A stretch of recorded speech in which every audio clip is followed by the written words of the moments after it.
नमस्कार दोस्तों। आप ज़रा सोच कर देखिए, आपको कैसा लगेगा अगर आप घर पर बैठे मेरी वीडियो देख रहे हैं और आपके घर पर आर्म्ड फोर्स बिना किसी सूचना या वारंट के आ जाए। आप अपने परिवार के साथ कहीं घूमने जा रहे हैं और अचानक आपकी गाड़ी को रोक कर चेक कर लिया जाए और यह कहते हुए कि इसमें ड्रग्स या हथियार हो सकते हैं। यही होता है सशस्त्र बल विशेषाधिकार अधिनियम, armed force special power act, AFSPA. हम आपको अफस्पा के बारे में पूरी जानकारी बताएंगे।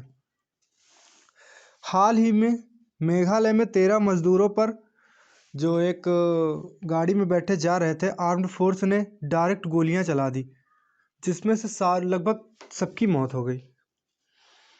गोली चलाने वाले देश के रक्षक हमारे सैनिक, जिन पर कोई कार्रवाई भी नहीं कर सकता। जानते हैं इस एक्ट के बारे में। तो यह एक्ट सबसे पहले बात करें तो यह अंग्रेज लगाया करते थे, लेकिन 1958 में एक अध्यादेश द्वारा लाया गया और 3 महीने में ही इसे कानूनी जामा पहना दिया गया, यानी कि संसद में पास कर लिया गया। संसद में पास करने के बाद इसमें बनाई गई कुछ कठिन टर्म्स और कंडीशन जो हम आपको बताएंगे। कैसे लगता है फसपा? जब राज्यपाल अपने पूरे राज्य या किसी क्षेत्र को अशांत घोषित करता है तो इसे केंद्र सरकार द्वारा लागू कर दिया जाता है और वहाँ सैनिक भेज दिए जाते हैं। मतलब वहाँ पर सैनिकों को विशेष अधिकार दे दिए जाते हैं और सैनिकों को जो अधिकार की बात करें तो उसमें धारा 4 के अनुसार सैन्य अधिकारी संदेह होने पर किसी भी स्थान की तलाशी ले सकता है। दूसरा, सेना के जवानों को कानून तोड़ने वाले व्यक्ति पर गोली चलाने का भी अधिकार है, बिना किसी पूछताछ के। और तीसरा, किसी भी व्यक्ति को बिना वारंट या किसी सूचना के गिरफ्तार भी किया जा सकता है। अब इसे लगाया सबसे पहले कहाँ गया? तो जब ये संसद से पास हुआ तो यह सबसे पहले मणिपुर और असम में लागू किया गया, वहीं लगाने के लिए इसे लाया गया था और यह कहकर कि वहाँ होने वाले नक्सलवाद, अलगाववाद और हिंसा और आतंकवाद को यह खत्म कर देगा। देखते ही देखते इसमें फिर कुछ सुधार हुए और इसे त्रिपुरा, मेघालय, अरुणाचल प्रदेश, मिजोरम और नागालैंड में लगा दिया गया। और ये समझिए पूर्वोत्तर भारत के सभी 7 सिस्टर्स राज्यों में इसे लगा दिया गया।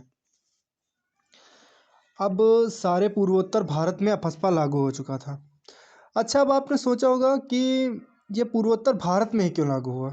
इसका कारण है कि उधर इंफ्रास्ट्रक्चर डेवलपमेंट काफ़ी कम है, आर्थिक रूप से थोड़ा कमज़ोर इलाका भी है वो, और इधर हिंसक घटनाएं ज़्यादा होती हैं। उधर म्यांमार और इधर बांग्लादेश से जो घुसपैठिए आते हैं वो ज़्यादा आतंक भी फैलाते हैं उधर। अब हम उत्तर भारत में बात करें तो इसे 1983 में पंजाब में और चंडीगढ़ में लगाया गया। उस समय वहाँ पर भी अलगाववादी आंदोलन काफ़ी ज़ोर पर थे और फिर ये 14 वर्षों बाद लगभग, अब 1997 का दौर था, तब इसे हटाया गया। 1990 के दौर में जम्मू कश्मीर में भी इसे लगाया गया, जिसका काफ़ी ज़्यादा विरोध महबूबा मुफ्ती ने किया था। अब आपने इसके फ़ायदे तो सुने ही कि सरकार कहती है हम इससे काफ़ी ज़्यादा वहाँ सुधार करेंगे उस क्षेत्र में, लेकिन अब इसका विरोध भी सुन लेते हैं हम कि विरोध आखिर क्यों हो रहा है। तो इसका एक बार विरोध संयुक्त राष्ट्र संघ ने भी किया है। उसका कहना था कि भारत जैसे लोकतांत्रिक देश में अफस्पा का कोई स्थान नहीं है।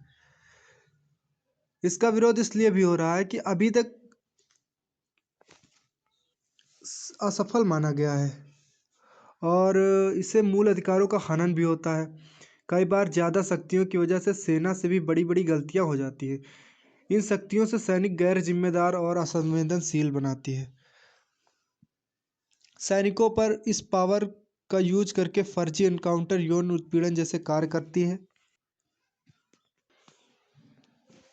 ऐसे आरोप लगे और इसके खिलाफ आंदोलन हुए, बहुत बड़े बड़े आंदोलन हुए। एक बार महिलाओं ने नग्न अवस्था में इसका विरोध किया था और एक बार 16 साल तक इस का विरोध में भूख हड़ताल हुई है।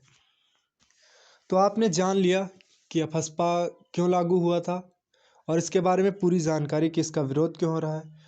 अगर आपको इसके बारे में कोई नई जानकारी, नई अपडेट आपको पता है तो कमेंट सेक्शन में बताएं।